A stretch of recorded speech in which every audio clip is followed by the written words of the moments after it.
স্বাগত খেলা যোগে আপনাদের সাথে আছি আমি ফাহিম রহমান। প্রথমবার বিপিএল খেলতে এসেছেন পাকিস্তানের তারকা পেসার শাহিন আফ্রিদি। তামিম ইকবালের দল ফরচুন বরিশালের হয়ে ছড়াবেন দুটি, কিন্তু বিপিএল এ কোন কোন দল খেলবে সে বিষয়ে কিছুই জানেন না তিনি।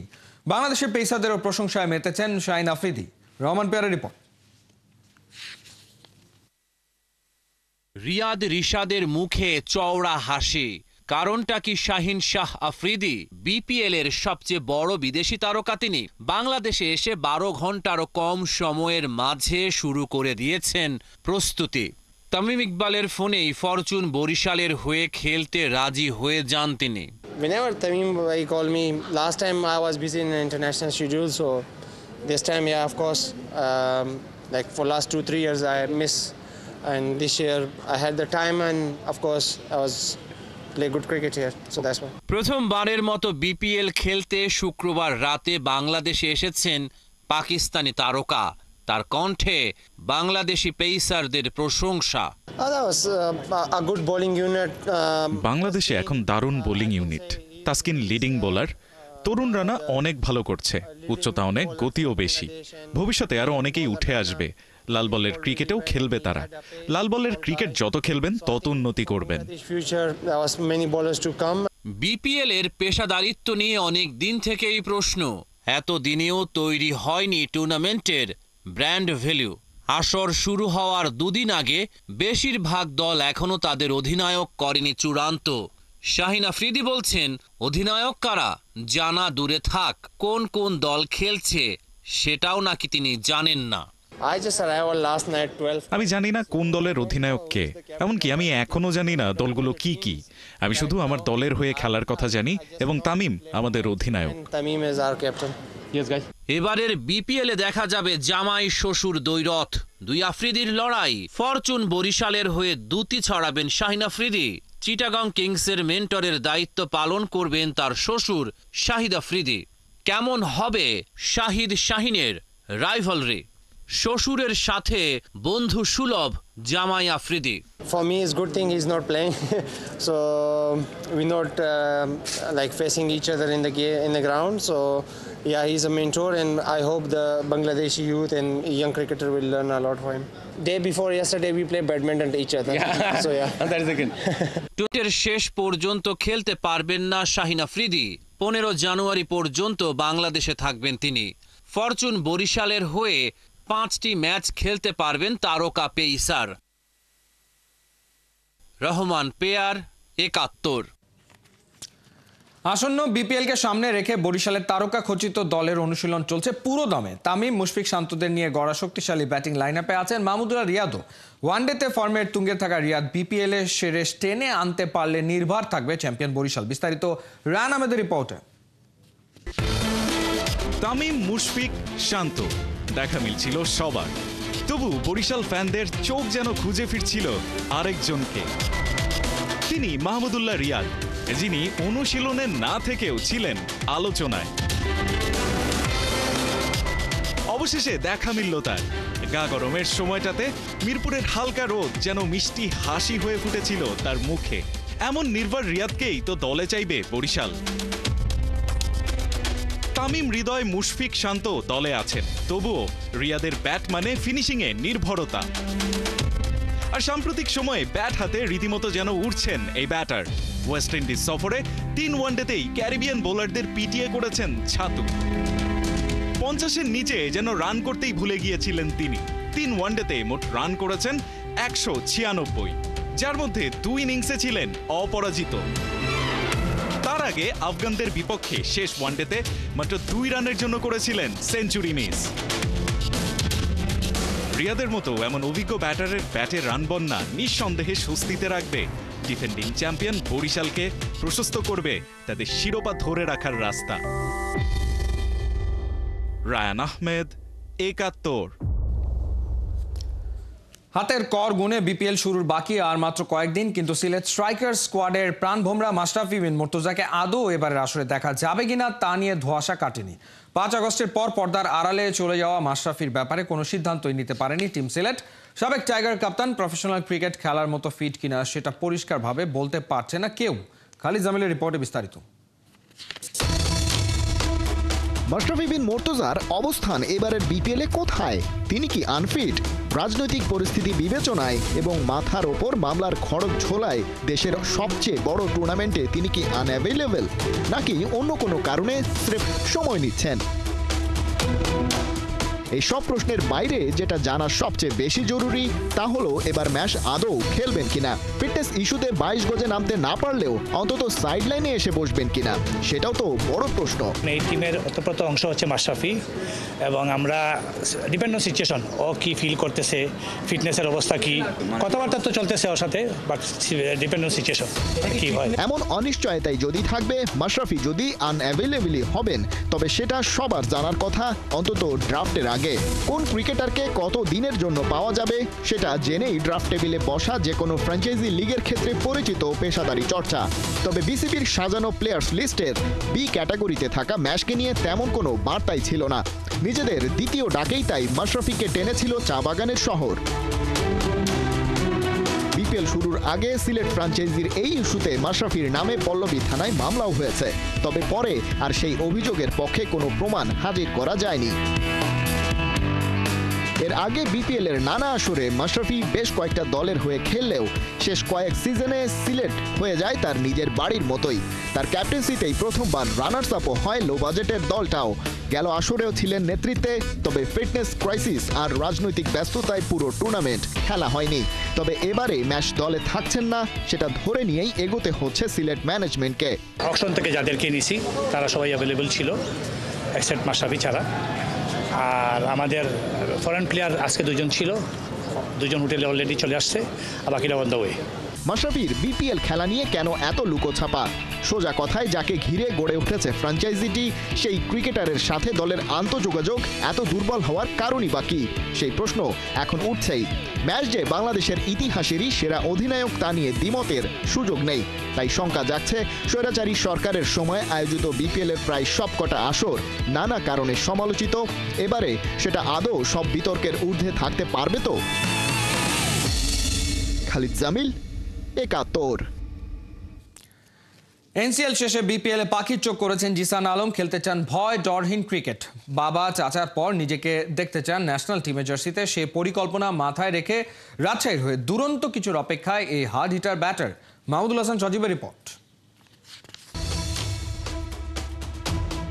7 ইনিংসে 40 গড়ে 281 রান, স্ট্রাইক রেট 160 ছুঁই। টুর্নামেন্টের second highest scorer Zishan Alam. তবে ছক্কা হাঁকানোর দিক থেকে প্রথম 22টা 6 মেরেছেন এই hard hitter batter. NCL T20 শেষে এবার বিপিএলেও বড় বড় ছক্কা মারতে চান। ইনশাল্লাহ ভালো কিছু করার চেষ্টা করবো, যেহেতু এনসিএলটা মাশাল্লাহ খুব ভালো গেছে। না তেমন কিছু না, আমি ছোটোবেলা থেকে আমার ন্যাচারাল ক্রিকেটটা খেলে আসতেছি। ছোটোবেলা বাবা আমাকে অনেক প্রচুর পরিমাণে সেন্টার ক্রিকেটে ব্যাটিং করাতো, সেই জন্য আমি ন্যাচারালভাবে আমি ছক্কা মারি, এটাই বড় বড় ছক্কা মারি সবাই বলে। এনসিএল টি20 থেকে বিসিবির সবচেয়ে বড় প্রাপ্তির নাম হতে পারেন এই তরুণ ক্রিকেটার। ভয় ডরহীন ক্রিকেট খেলা জিসান বিপিএলও নিজেকে মেলে ধরতে চান। বাবা চাচার পর নিজেকে দেখতে চান ন্যাশনাল জার্সিতে। সে চিন্তা মাথায় রেখে দুর্বার রাজশাহীর জার্সিতে দুরন্ত কিছু করার অপেক্ষায় এই হার্ড হিটার ব্যাটার। আমি পেশা নিতে যাচ্ছি না, কারণ এটা আমার গেম, এটা আমার খেলতে হবে, আমি ভালো কিছু করবো না। এটা অবশ্যই আমার জন্য ইন্সপায়ার, যেহেতু বাবা চাচা দুজনই ন্যাশনাল টিমে খেলছে। আমিও চেষ্টা করব ভালো কিছু করার জন্য, যদি কপালে লেখা থাকে ইনশাল্লাহ ন্যাশনাল টিমে খেলবো। হ্যাঁ অবশ্যই, যে সবারই একটা গোল থাকে, আমার সেম একটা গোল আছে, টপ 5 রানগেটের মধ্যে থাকার চেষ্টা করবো ইনশাল্লাহ। এবারের বিপিএল এ নামে ভারে বেশ পিছিয়ে রাজশাহী, তবে তা মানতে রাজি নন জিসান। টি20তে মাঠের ক্রিকেটটাই আসল বলে মনে করেন তিনি। দিনে যে ভালো ক্রিকেটটা খেলবে সেই সেরা। টি20তে কোনো স্পেসিফিক বড় কোনো টিম নেই, যদি আমরা ভালো ক্রিকেট খেলি ইনশাল্লাহ আমরা ভালো কিছু করতে পারবো। দেখেন আমাদের পেস বোলারে তাসকিন ভাই আছে, বাংলাদেশের টপ বোলারের মধ্যে একজন। তারপর শফিউল ইসলাম আছে, মোর ভাই আছে, ব্যাটিংয়ে আমি আছি, বিজয় ভাই আছি, ইয়াসির রাব্বি ভাই আছে, আকবর ভাই আছে, স্পিনে মুরাদ ভাই আছে, সানজামুল ভাই আছে। আশানুরূপ আমাদের টিমটা মাশাআল্লাহ খুব ভালো আছে। না এটা অবশ্যই বিসিবিকে অনেক অনেক ধন্যবাদ জানাই, যেহেতু বিপিএল একটা মাহমুদুল হাসান সজীব, ৭১ সুযোগ করে দিছে। এটা যদি আমরা ডে বাই ডে কোহলি বনাম কনস্টাস, এই ঘটনার রেশ যেন কাটছে না কিছুতেই। একটার পর একটা বিতর্কিত খবর ছেপে যাচ্ছে। অস্ট্রেলিয়ান মিডিয়া, ভারতীয় সাবেক ক্রিকেটাররা দিচ্ছে জবাব। এদিকে এই সিরিজেই ঠিক হবে কে হবে বিশ্ব টেস্ট চ্যাম্পিয়নশিপের ফাইনালিস্ট। কোহিনুর কণার রিপোর্ট। King turns to clown. Cricket দুনিয়ার রাজা কোহলি মুহূর্তেই বনে গেলেন জোকারে। কর্মই নাকি কাল হয়েছে বিশ্বসেরা ক্রিকেটার। জীবনটা আদতেই চাররঙা 52 তাস। মেলবোর্ন টেস্টে কোহলি কনস্টাস কাণ্ড, জল যে গড়াবে বহুদূর তা অনুমেয়ই ছিল। এবারে সেই জল টকবগিয়ে ফুটছে অস্ট্রেলিয়ান মিডিয়ার বদৌলতে। ওই ঘটনার পরের দিন অস্ট্রেলিয়ার গণমাধ্যম দ্য ওয়েস্ট অস্ট্রেলিয়ান তাদের ফ্রন্ট পেজে কোহলিকে বানিয়ে দেয় ক্লাউন। সেই ঘটনার রেশ না কাটতে পরের দিন ব্যাক পেজে কর্মা ক্যাপশন দিয়ে ছাপা হয় কোহলির ছবি। অথচ সেই একই আউটলেট গেল মাসেই এই একই মানুষকে নিয়েই করেছিল কামব্যাকের প্রার্থনা। পৃথিবী প্রতিনিয়ত পরিবর্তনশীল। সেই ঘটনা নিয়ে সরব টিম ইন্ডিয়ার সাবেক অলরাউন্ডার ইরফান পাঠান। মেলবোর্নে কমেন্ট্রি করাকালে ইরফান বলেন, অস্ট্রেলিয়ার সংবাদ মাধ্যম বরাবরই দ্বিমুখী নীতি গ্রহণ করে। যাকে নিয়ে এতদিন ধরে লাফালাফি করছিল, আজ তাকে জোকারের সাথে তুলনা করছে। এদিকে ভারতের সাবেক কোচ রবি শাস্ত্রী বলছেন, অস্ট্রেলিয়া যা যা করছে সবই হতাশা থেকে। 2011 সাল থেকে মেলবোর্নে ভারতের বিপক্ষে টেস্ট জিততে পারেনি অস্ট্রেলিয়া। সেই হতাশা থেকেই নাকি এসব হেডলাইন্স। যদি এই সিরিজে অজিরা এগিয়ে থাকতো তাহলে নাকি হেডলাইনগুলো ভিন্ন হতো। এমনই আগুন গরম ম্যাচে আবার পারফর্মও করতে পারেননি বিরাট কোহলি। প্রথম ইনিংসে ফিরেছেন মোটে 36 রান করে। গ্যালারি থেকে ছুটে আসা দুয়োধনীতে মেজাজটাও খুইয়েছেন। সব মিলিয়ে চাপ বেড়েই চলেছে ভারতীয় শিবিরে। যে কনস্টাসকে নিয়ে এত কিছু, সে ক্রিকেটারকে সমর্থকরা দেখতে চাইছে আসছে আইপিএলে। ডেবিউ ম্যাচে বিশ্বসেরা বোলারদের বিপক্ষে যে পারফরমেন্স দেখিয়েছেন এই ইয়াংস্টার, ধারণা করাই যাচ্ছে খুব তাড়াতাড়ি নজর কাড়বে ফ্র্যাঞ্চাইজিগুলোর। আর আইপিএলে খেলার জন্য স্যামের আগ্রহের কথা তো এরই মধ্যে সবাইকে জানিয়েছেন রিকি পন্টিং। এই মুহূর্তে অবশ্য দুদলের লক্ষ্য একটাই, ওয়ার্ল্ড টেস্ট চ্যাম্পিয়নশিপের ফাইনালে খেলা। কে হবে ফাইনালিস্ট, ভারত নাকি অস্ট্রেলিয়া, সেটা ডিসাইড হবে এই সিরিজে। কে জানে শেষমেশ কে উল্টে দেবে পাশার দান, কে বলবে চেকমেট। কোহিনুর কণা, 71। মেলবোর্ন টেস্টে ব্যাকফুটে ভারত, তবে চাপের মুখে দুর্দান্ত একটা ইনিংস খেলে আলোচনায় নীতিশ কুমার রেড্ডি। 8-এ নেমে সেঞ্চুরি করে রেকর্ড বুকে বেশ কিছু ওলট পালট করেছেন এই ভারতীয়। তার ইনিংসের গল্প মাহদি হাসানের কাছে। ভারতীয় ক্রিকেটের নতুন এক তারকার উদয়, যিনি এখন ক্রিকেট দুনিয়ার চর্চার শীর্ষে। নামটা হলো নীতিশ কুমার রেড্ডি। প্রথম টেস্ট সিরিজে প্রথম অস্ট্রেলিয়া সফরই বাজিমাত। 8 নম্বরে ব্যাটিং করতে নেমে এক অসাধারণ সেঞ্চুরি। এই শতকটাই হতে পারে মেলবোর্ন টেস্টের টার্নিং পয়েন্ট। ভারতীয় এই দলের হয়ে যথেষ্ট খেলার সুযোগ না পেলেও টিম ম্যানেজমেন্ট তার প্রতি পূর্ণ আস্থা রেখেছিল। 190 পেরিয়ে 6 উইকেটে থাকা ভারত যে বোর্ডে 358 তুলতে পেরেছে, তার ফুল ক্রেডিট নীতিশের। 105 রানের অপরাজিত ইনিংস খেলার পথে বাউন্ডারি 10 আর ওভার বাউন্ডারি 1। অস্ট্রেলিয়ার মাটিতে ভারতীয়দের মধ্যে 8 নম্বরে নেমে সর্বাধিক স্কোরের রেকর্ড ছিল অনিল কুম্বলের। সেটা ভেঙে নতুন মাইলস্টোন নীতিশের 105। মেলবোর্ন টেস্টের শেষে এই মুহূর্তগুলোতে কি ফিরে ফিরে তাকাবে অস্ট্রেলিয়া? নীতিশ রেড্ডির অনবদ্য নকটায় হয়তো জয়ের, কামব্যাকের টোটকা। মাহদি হাসান, 71। খেলোয়াড়দের দাবির মুখে ড্র পদ্ধতি বদলাতে বাধ্য হলো বাংলাদেশ টেনিস ফেডারেশন। বিজয় দিবস টেনিসের দ্বিতীয় দিনে ড্র নিয়ে আপত্তি তোলেন পুরুষ সিনিয়র খেলোয়াড়রা। ফলে এদিন ওই বিভাগের কোনো খেলোয়াড়ই কোর্টে নামেনি। নিয়ম অনুযায়ী সবশেষ টুর্নামেন্টের র্যাঙ্কিং ধরে ড্রতে সিডিং করা হয়। মাস দেড়েক আগে বাহরাইনে ITF ডেভিস কাপের বাছাই পর্ব ছিল ফেডারেশনের সবশেষ প্রতিযোগিতা। সেই হিসেবে ড্র করলেও সিনিয়র খেলোয়াড়রা তা মানতে অস্বীকার করেন। পরে তাদের চাওয়া অনুযায়ী পুরনো র্যাঙ্কিংয়ে ড্র করা হয়। রোববার থেকে পুরুষ সিনিয়র বিভাগের খেলা শুরু হবে।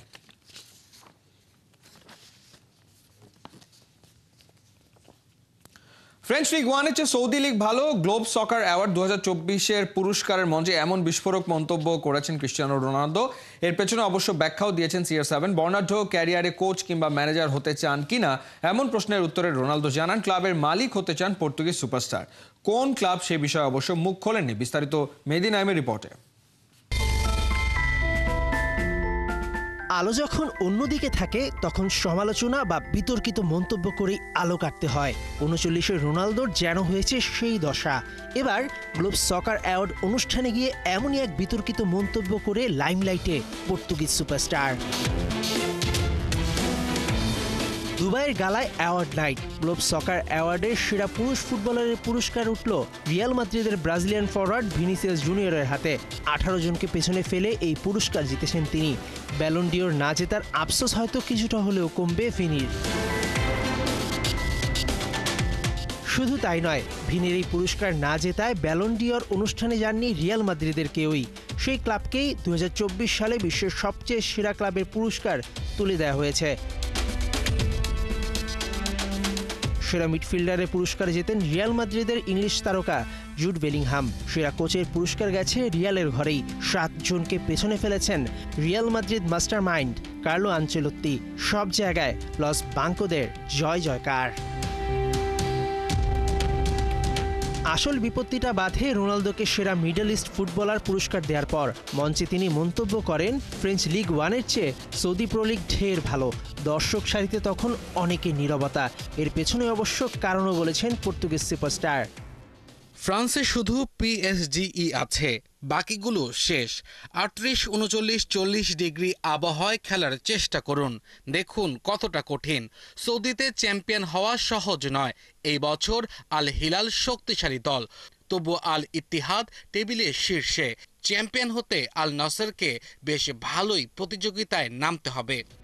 রোনালদোর কথায় অবশ্য ফরাসিদের চিড়ে ভেজেনি। রোনালদো খেলতে চান কমপক্ষে আরও একটা বিশ্বকাপ। তার আগে পরে একটা স্বপ্ন পূরণ করতে চান আল নাসর সুপারস্টার। উপস্থাপকের প্রশ্ন, কোনো ক্লাবের কোচ বা ম্যানেজার হওয়ার স্বাদ আছে কি CR7-এর? রোনালদোর উত্তর, তার আগেই ক্লাবের মালিক বনে যেতে চান the greatest of all time. Mehedi Naim, 71। চলছে খেলাযোগ সরাসরি সংবাদ অনুষ্ঠান দেখতে চোখ রাখুন 71-এর ফেসবুক পেজে এবং সাবস্ক্রাইব করুন 71-এর ইউটিউব চ্যানেলে। 71-এর সাথেই থাকুন।